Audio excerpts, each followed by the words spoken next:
Immersion insondable à celui qui a fait voyager son adorateur dans la nuit obscure. Depuis le lieu de prosternation sacré au lieu de prosternation le plus éloigné dont nous avons béni les alentours, afin de lui faire voir certains de nos signes, vraiment lui l'entendant, le clairvoyant. Alors la nuit obscure, ça peut être les ténèbres. Dieu te fait avancer dans la nuit obscure, c'est la nuit, c'est, voilà, regardez aujourd'hui l'état du monde, d'accord. Là, c'est notre bien-aimé, Moussa alayhi salam, Moïse, paix et salut de Dieu sur lui, sur Aaron et sur leur famille. D'accord. Il l'a fait voyager dans la nuit obscure, c'est le sommeil profond, d'accord. On est censé dormir la nuit, Dieu a fait la nuit pour se reposer, d'accord, se délasser, et le jour pour vaquer à nos occupations et à lui rendre grâce. Et la nuit, elle devient obscure quand tu es dans un sommeil profond. Tu es dans la nuit de la nuit, si tu veux. Et il l'a fait voyager. D'accord. Il Majid al-Haram, le cœur, il Majid al-Aqsa, l'esprit. La mosquée la plus éloignée. D'accord. C'est pas Mahomet, il est monté sur son âne et avec Jibril alayhi salam, Gabriel, paix et salut sur lui, et ils sont montés jusqu'au lotus. D'accord. Ça, c'est un dessin animé de Bukhari et Muslim. Et, d'accord.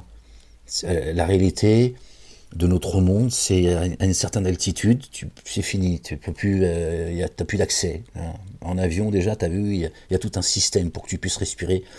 D'accord. Et lui, il a pris un âne. D'accord. Bon. Et il est monté la communauté des Hmir. Vraiment, lui entendant le clairvoyant. Et nous avons donné à Moïse l'écriture et que nous avons établi comme guidance pour les fils d'Israël. Ne prenez pas de garant à ma place. On revient au verset 1. Immersion insondable en celui qui a fait voyager son adorateur dans la nuit obscure depuis le lieu de prosternation sacré au lieu de prosternation le plus éloigné dont nous avons béni les alentours, afin de lui faire voir nos signes, vraiment lui l'entendant, le clairvoyant. Alors, nous avons donné à Moïse l'écriture. Donc, Mohammed, Mahomet, je l'appelle Mahomet pour que tout le monde puisse comprendre, d'accord. Il aurait voyagé et le livre a été donné à Moïse. C'est-à-dire, toi, tu vas bosser, et le salaire, il a été donné à un autre. Si on peut faire l'analogie, tu vois. Aucun sens. Pourquoi alors les savants, ils disent, on ne sait pas pourquoi Moïse, il débarque comme un cheveu dans la soupe, et pourquoi ça parle de Moïse. Parce que c'est Moïse qui a voyagé, c'est tout. Parce qu'il n'y a pas de Mohammed, c'est comme ça. Je ne suis pas, moi, en train d'essayer de... Je ne suis pas là pour offenser qui que ce soit. Je te dis, il n'y a pas de Mohammed. J'ai cru en lui et je l'ai défendu, j'ai cru en lui avant toi et je l'ai défendu mieux que toi et plus que toi. Et je sais ce que ça m'a valu, et jusqu'à aujourd'hui d'ailleurs, de vous dire aujourd'hui qu'il n'existe pas, qu'il n'a jamais existé. Sidna Isa alayhi salam, el Masih, Isa ibn Maryam, il a annoncé Ahmed, verset 6 du chapitre 61. Bon, qu'est-ce qu'elles ont vos mosquées là? Qu'est-ce qu'elles ont vos mosquées avec Ahmed? D'accord. Et quand vous parlez de Ahmed, il ne prie pas sur lui. Et moi, ils me disent, ouais, c'est bizarre, Ahmed.